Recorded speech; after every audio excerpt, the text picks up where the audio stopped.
सौंदर्य के देवता कामदेव हैं, उनके करोड़ों रूप इसमें निछावर कर दिए जाएं तो श्री जी साहब के स्वरूप की बराबरी नहीं हो सकती। घोटा शोभे सिर पर, उनके सिर पर गोटा शोभायमान है, गोटा की पट्टी धारण करते थे। जिन्हें ऊपर कनढपी, उसके ऊपर कंढपी पहनते थे। दोए पुरत लोई धागे भरी, और दोए पुरत लोई धागे भरी कहाँ से आती थी? मेड़ता से। वो लोई धारण करते थे। ये पहिनत है टोपी, और ये टोपी भी पहनते हैं दो परत की। अति सुंदर तिलक बनियो, अति सुंदर तिलक बनी हुई, नाक से लेके यहाँ तक तिलक लंबा लगाते थे, बीच में लाल बिंदी होती थी। दोए रेखा बीच बिंद, दो रेखाओं के बीच में बिंदी लगाते थे। गोपी चंदन सुपीत का, और गोपी चंदन जो सफेद चंदन होता है उसकी लगाते थे। मुख शोभित मानो चंद्र, ऐसा मुखारबिंद की शोभा सुंदरता लगती थी मानो चंद्रमा बना हो, ऐसी सुंदर शोभा थी।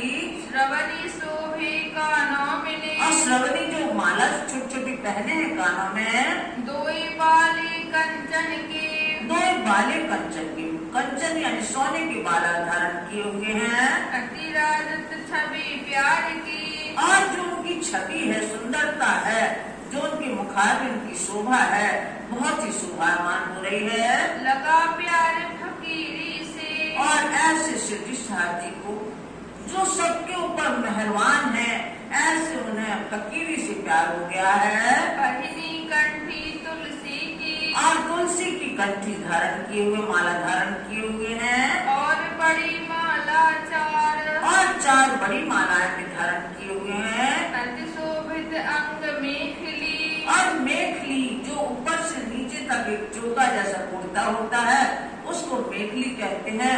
वो सुंदर मेखली धारण किए हुए हैं। लोई धागे भरी सुमार, और लोई धागे भरी सुमार, धागों से भरी हुई लोई वो भी डाले हुए हैं कंधे पे। और गोदड़ी ओढ़न की, और गोदड़ी ओढ़न के वो भी लिए हुए हैं। हाथों लई बनाए, अपने हाथों से जिस साहब ने स्वयं बनाई थी, वो बनाई थी सो वो लिए रहते हैं। शैली सुमरनी मुत्तिका, शैली सुमरनी मृतिका, शैली जो पद्मावतीपुरी धाम में जिसने दर्शन किए होंगे तो काली माला रहती है ऊन की बनी हुई, उसको शैली कहते हैं। वो मोहम्मद साहब पहनते थे तो वो शैली धारण किए हुए हैं। शैली सुमरनी, सुमरनी हाथ में रहती है जिसमें 27 उंगलियां रहते हैं, कभी 18 रहते हैं। 27 हुए तो 4 बार कर लिया तो 108 हो गए, 18 हुए तो 10 बार कर लिए, तो इस तरह से 10 बार या 9 बार इस तरह से। तो ऐसे सुमरनी भी हाथ में लिए हुए, उसको पहने भी रहते हैं और माला भी जपते रहते हैं। ऐसे सुमरनी भी हाथ में है। मुत्तिका यानी कि माला करना है लेकिन किसी को पता ना लगे, तो वो गोमुखी जैसा हाथ में पहने रहते हैं, वो सब धारण किए हैं। अंग शोभित है ताई, ये अंग में शोभायमान है इनके। उपरनी धोती अंगोछा, उपरनी धोती अंगोछा, और ऐसी धोती भी है कि कभी उसको पहन भी लेते हैं, वो ओढ़ लेते हैं। पहिरे और बांधे कमर, कमर में भी बांध लेते हैं और उसको ओढ़ भी लेते हैं। इस तरह से वो है धोती उनके पास। ये छवि ब्रह्मांड में, ये छवि जो सुंदरता है ब्रह्मांड में ऐसी देखने नहीं मिलेगी। शोभा सब ऊपर, सबसे ऊपर सर्वोपरि ये शोभा है। एक पात्र तुम्बे का, एक तुम्बे का बर्तन लिए हैं। और तुम्बा कमर, और एक तुम्बा कमर में टांगे हुए हैं। साज सबे झोली मिने, और साज सभी झोली में एक थैला टांगे हुए हैं सब लोग, उसमें सब सामग्री रखी है निर्गुण वेश की। राखत है कांधे ऊपर, कंधे के ऊपर वो लटकती रहती है थैली। पहिनी पाव में पनही, और पाँव में पन्ही यानी खड़ाऊ पहने हुए हैं। चलत चटकनी चाल, और वो लकड़ी की रहती है, सो खट खट बोलती है।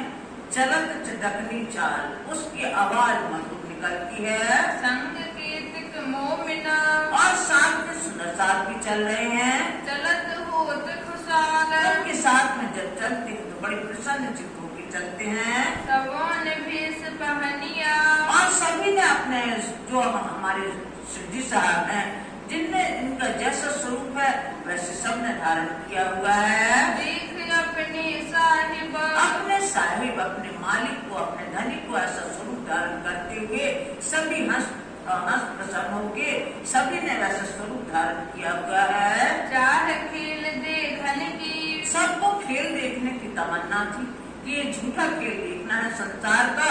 सबने खेल देखा, कोई बड़ी खुशहाली तब, और बड़ी प्रसन्नता हुई कि भाई हमने खेल देख लिया और देखें आगे क्या क्या खेल में होता है। श्री बाई जी भेष बनाया, श्री बाई जी वेश बनाया। बाई जी राज जो तेज कुंवर बाई जी हैं इनने भी वेश धारण किया है। शोभित है निर्गुण, इनने भी निर्गुण वेश धारण किया हुआ है। साज फकीरी राखत, और फकीरी सामग्री ये भी रखती हैं। जंग दज्जाल से करे मोमिन, जंग दज्जाल से करें। जो दज्जाल प्रवृत्ति है, कलयुगी प्रवृत्ति वाले हैं, आसुरी प्रवृत्ति वाले हैं, ऐसे लोगों से युद्ध ठानने के लिए ये वेशभूषा धारण की है। राह बीच रामपुरा, और राम में मंदसौर जाने के रास्ते में सबसे पहले रामपुरा पड़ता है। तहाँ निकट चारण का गांव, उसके पास चारण का गांव था। तहाँ उठाई हवेली, वहाँ इन सुंदर साधु ने ईंटें बार बार की हवेली उठाई, यानी एक कमरा सा बनाया। लगे ईंटे पाड़ने के काम, ईंटें पारने का काम में लग गए सब सुंदर साथ। बना ठाड़ी हवेली करी, और इस तरह से बना करके रुकने के लिए कि महिलाओं को सुरक्षा मिले, इसके लिए उन्होंने हवेली बना के तैयार की। स्वरूप रहे दिन में, स्वरूप रहे दिन में इनमें महिलाएं रहेंगी। पूरन मल चारण, और पूरन चारण का वो गाँव था।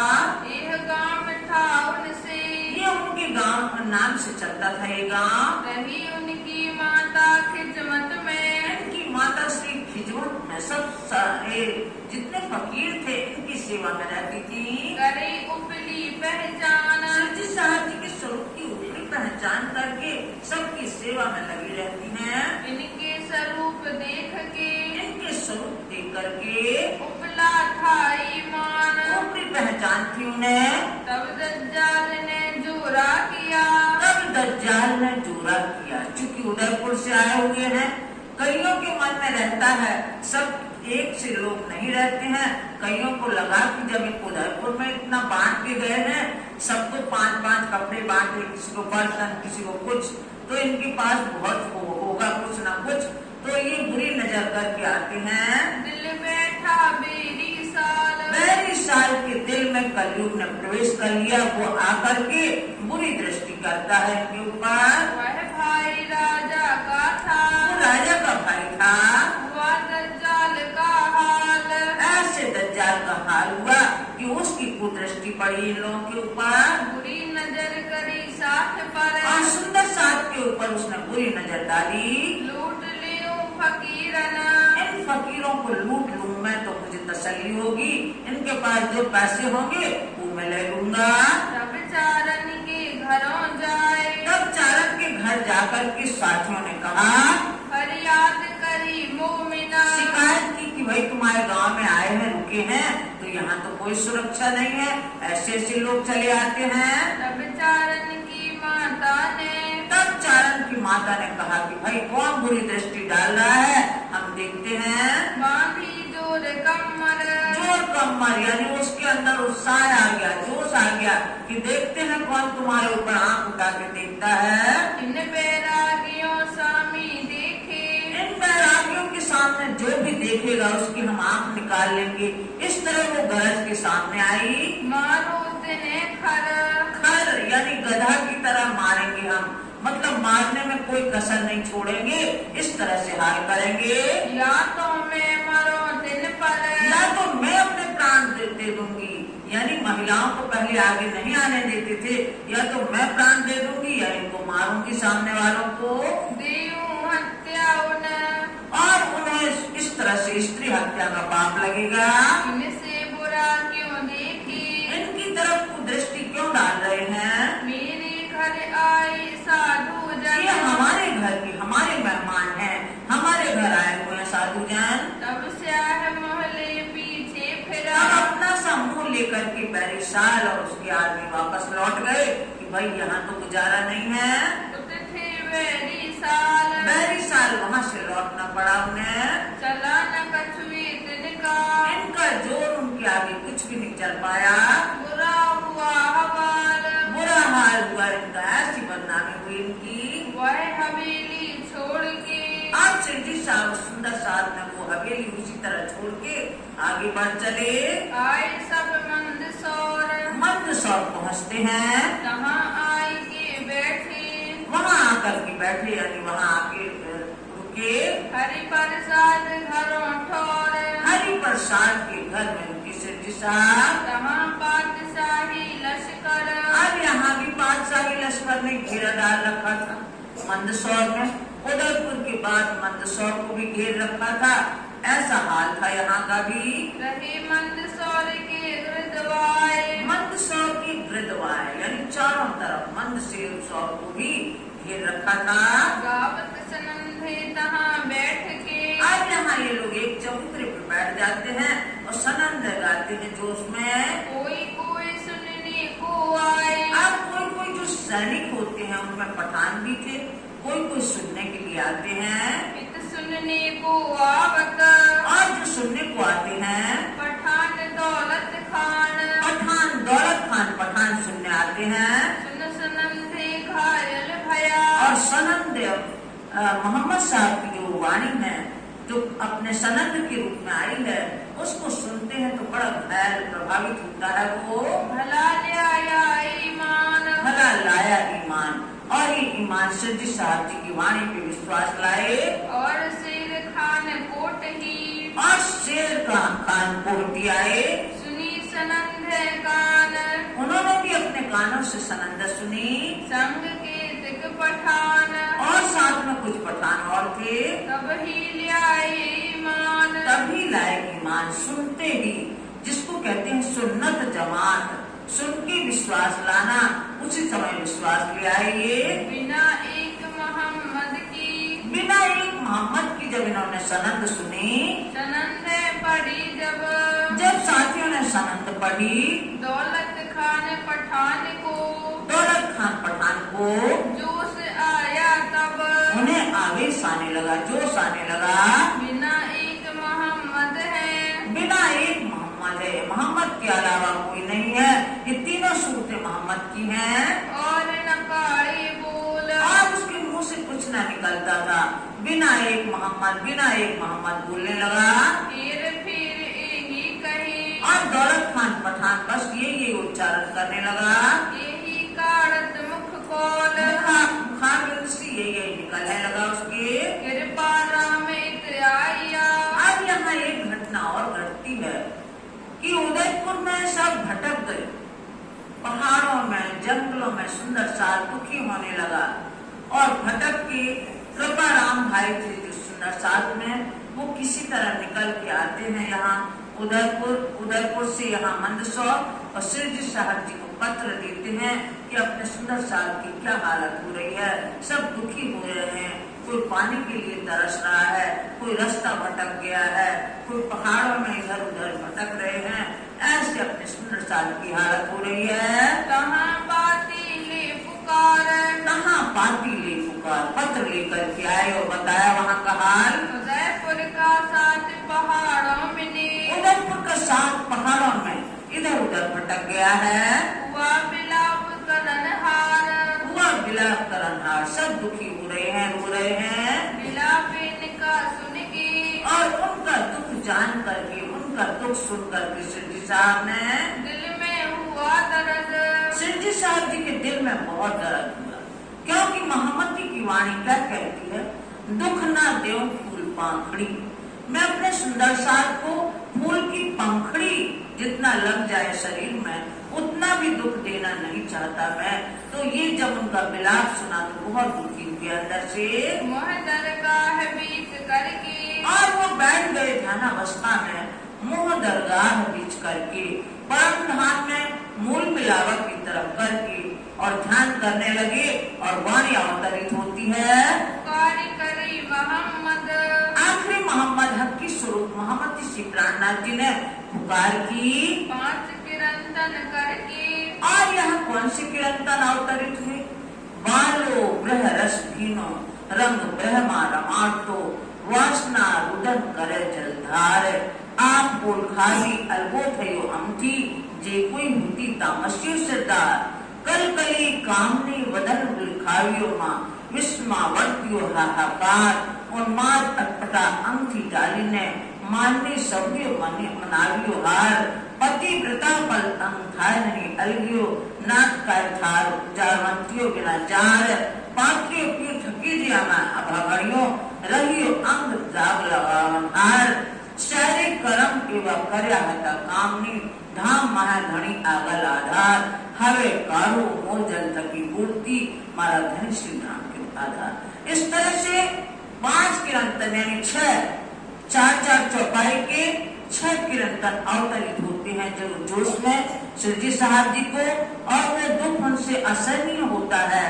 और मूल बिलावा की तरह धाम धनी को याद करके कि ये अपना सुंदर साथ कितना दुखी हो रहा है, इनकी विनती सुनिए, इनका दुख दूर कीजिए।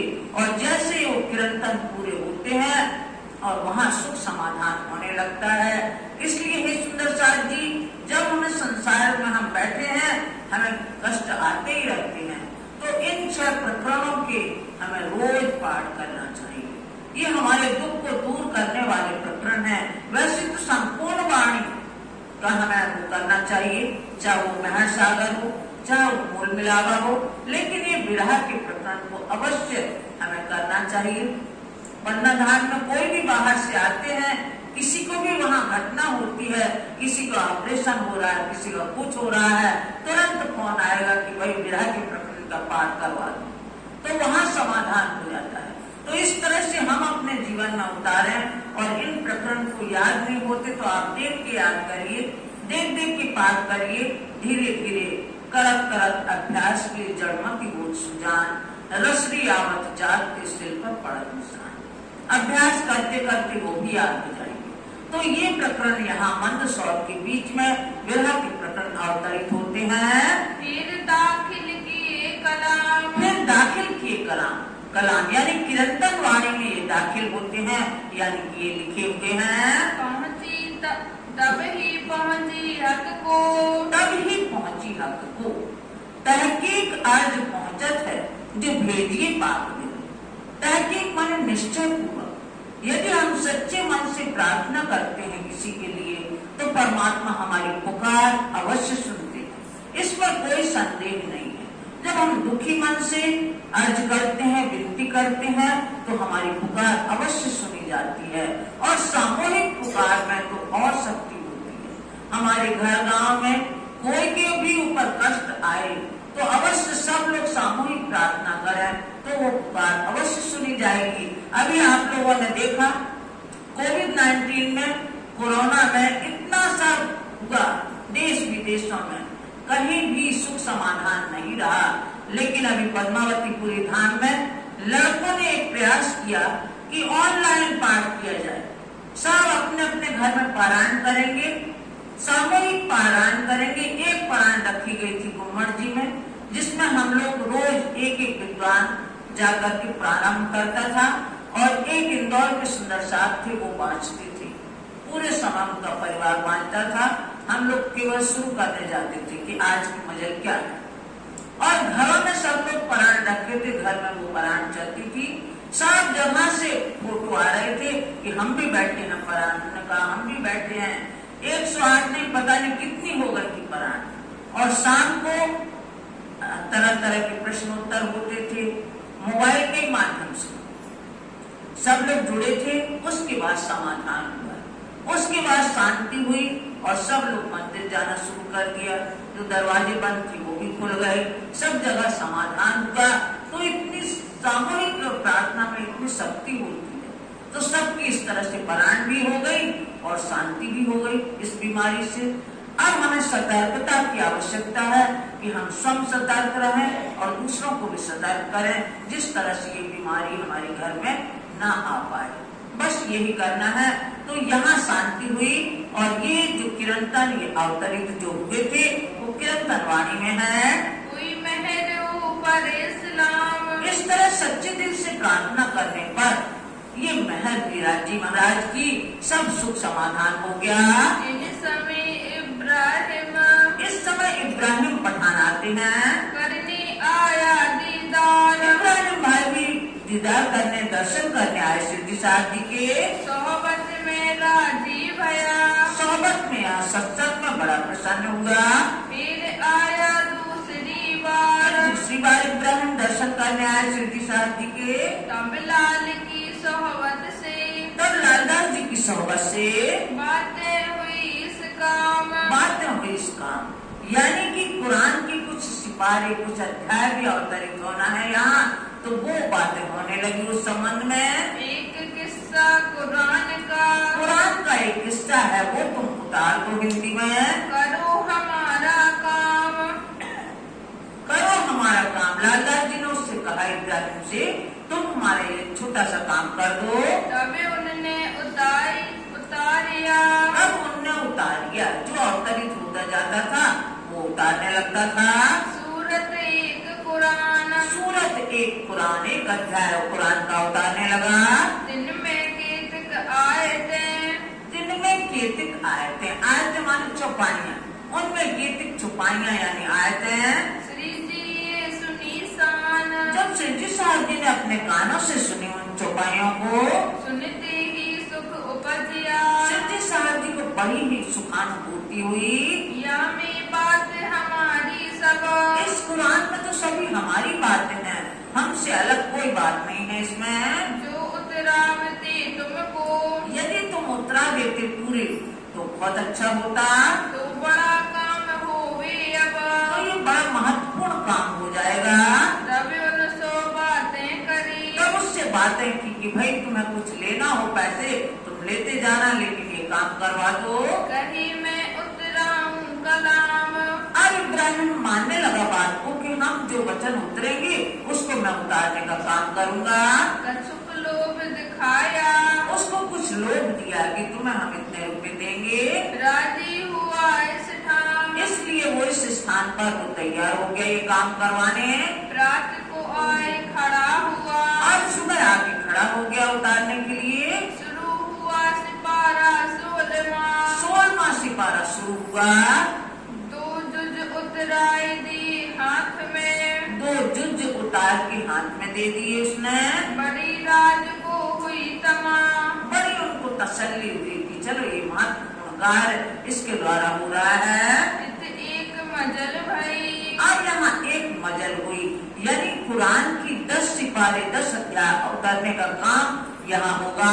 बड़ी खुशहाली दिला, शिरडी साहब जी को बड़ी प्रसन्नता हो रही इस काम से। बीतक अपनी बात की, और अपने आप बीती है जो वो कुरान में जो लिखी हुई है वो अपने बीतक बाँच के होत दिल निर्मल, दिल पवित्र होता है। एक ठौर रात को बंगले, और एक ठौर रात को एक स्थान पर एक बंगले में उतारने का काम हो रहा है। उतारत है कुरान, ये कुरान उतारने का काम हो रहा है।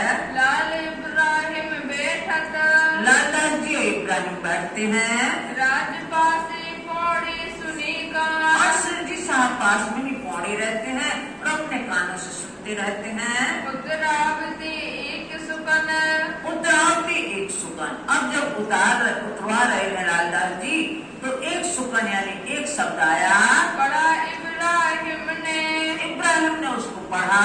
ये तो कोई रावसी, अब वो कहने लगा इब्राहिम, ये तो कोई अनपढ़ ने कलम चला दी है इसमें, ये जो ये शब्द है ये कुछ गड़बड़ है, ये किसी अनपढ़ ने लिख दिया है इसको। कलम मारी उसने कलम चला दी है। तब श्री जी ने कहा, कि भाई जैसा शब्द हो तुम वैसे ही उतारो, उसमें हेर फेर की आवश्यकता नहीं है। फिर के पढ़ो सुकन, फिर से उस शब्द को पढ़ो। ये तुम क्या कहा, ये तुमने क्या कहा कि किसी अनपढ़ ने चला दी है कलम। फिर हमें सुनाओ कानन, फिर से हमें सुनाओ उस शब्द को। तब कहा इब्राहिम ने, तब फिर से इब्राहिम ने कहा, जो सुनी मुसलमान, जो सुन्नी मुसलमान होते हैं, मोहम्मद की उम्मत के, और मोहम्मद के मानने वाले जो सुन्नी मुसलमान होते हैं, अर्जुई कानों में नहीं पहुंचती है। वो कुछ भी प्रार्थना करते हैं वो नहीं मानते हैं, यानी शिया मुसलमान मानते हैं और सुन्नी नहीं मानते, ऐसा वो कहने लगा। कोई पहुँच ना सके, कोई पहुंच नहीं सकता मरातबाए मोमिना, जो परमात्मा का मरातबा यानी दर्जा है, महिमा है, उस तक कोई नहीं पहुंच सकता। तुम हरफ ना फिराओ इनका, तब से जिस साथी ने कहा जो शब्द जैसा लिखा है उसको वैसे ही लिखो तुम, तुम्हें हरफ फिराने की, इधर उधर करने की आवश्यकता नहीं है, कोई भी शब्द में हेर फेर नहीं होना चाहिए। जैसा लिखा हो सुकना, जैसा लिखा है वैसे ही उसका तुम करो और वाही सुकन को, और उसी शब्द को समझत नाही तुम, और तुम नहीं समझ रहे हो, ना मालूम किस लिए, किस अर्थ के लिए वो शब्द है, तुम अभी उसका गूढ़ार्थ नहीं समझ पा रहे हो। कोई क्या जाने उन क्या लिखा, और मोहम्मद साहब ने ना मालूम उस शब्द को क्यों लिखा था, इसलिए तुम क्या जानो उसकी महिमा। तो समझत नाही हम, सो हम नहीं समझ पा रहे उस शब्द की महिमा को। लगता एक चबूतरा, लगता एक चबूतरा, उससे लगता हुआ एक चबूतरा था जहाँ ये लोग बैठे थे, जहाँ पढ़ने बैठे श्रीराज, तब वहाँ पढ़ने बैठे श्री साहब बीतक देख राजी हुए, और अपने भीतर देख करके बड़े प्रसन्न हुए। भय पूर्ण मनोरथ काज, अब उनको बड़ी तसल्ली हुई कि इतने दिनों से इंतजार था कि ये मोहम्मद साहब द्वारा जो कुरान है ये अर्थ हम पूरे नहीं समझ पा रहे, क्योंकि वो अरबी फारसी में होती है, अब इसके अर्थ समझ में आ रहे हैं, तो बड़ी प्रसन्नता हुई उन्हें। अब अपनी बात के, अब अपनी बात को हम बड़े उससे कह सकते हैं सबसे कि कुरान में हमारे घर की बातें हैं, सब विद भय कारज, सब विद कार्य सिद्ध हो रहे हैं यहाँ। अब तुम्हें करना कछु ना पड़े, अब तुम्हें कुछ नहीं करना पड़ेगा, सुंदर साहब को सब कुछ ज्ञान मिल रहा है वेदों और कतेबों का, रही न कोई गरज, अब कोई गरज नहीं है, अब तो हमारा काम हो रहा है। अब ये सब साथ को, अब ये साथ को संदेश दे दिया जाएगा। लिखो खुद खबर, एक खुशखबरी सुंदर साहब के लिए भी लिखो कि 10 अध्याय यहाँ उतर गए हैं। मेहर भाई श्री राज की, धनधारी की अपार कृपा दृष्टि हुई है अपने ऊपर, सो लिखी तुम ऊपर, इसलिए हम तुम्हारे लिए लिख रहे हैं, ऐसा कहकर के पत्र लिखो। लिखने बैठे संध्या को, अब शाम को फिर लिखने बैठे, लालदास जी बैठे हुए हैं, इब्राहिम बैठे हुए हैं, शाम के समय लिखने बैठे। सो जहाँ लो अरुण उदय, तो जहाँ लो अरुण उदय, जब तक सुबह नहीं हो जाती है तब तक ये लोग लिखवाते रहते हैं, वो लिखते रहते हैं। इब्राहिम जाए अपने घर, इब्राहिम अपने घर जाता है, फिर लाल दांतों ने पानी करे, और लालदास उठ के अपने दैनिक क्रिया करते हैं। यों करते उतरे, यो करते करते उतर गए, सिपारे जो चार, 4 सिपारे उतर गए, 16, 15, 14, 13 इस तरह से 4 सिपारे उतरे, 16, 17, 18, 19, और इस तरह 16, 17, 18, 19 उतरे। ताको करने लगे विचार, उस पर विचार करने लगे।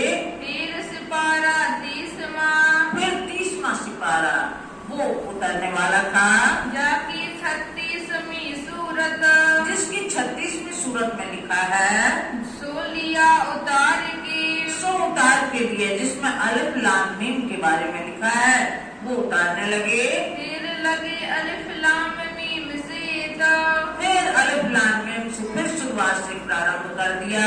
फिर दूसरो तीसरो, फिर दूसरा सिपारा उतरा, फिर तीसरा सिपारा उतरा। लगे चौथो उतारन, जब चौथा सिपारा उतारने लगे, 5वां शुरू हुआ, और 5वां चौथा पूरा होने के बाद 5वां शुरू हुआ। उतार चले मोमिना, मोमिन ये ब्रह्मात्मा उतरवा चली। तब इब्राहिम के दिल में, तब इब्राहिम के दिल में शैतान ने घर कर लिया। आए बैठा दज्जाल, दज्जाल स्वरूप उसके मन में आ गया कि मैं इतना महत्वपूर्ण कार्य कुरान का करवा रहा हूँ इन लोगों के लिए, और जो मुझे मालूम है मैं इनके लिए काम करवा रहा हूँ, ऐसे उसके मन में बुरे विचार आने लगे। लेऊं तपसी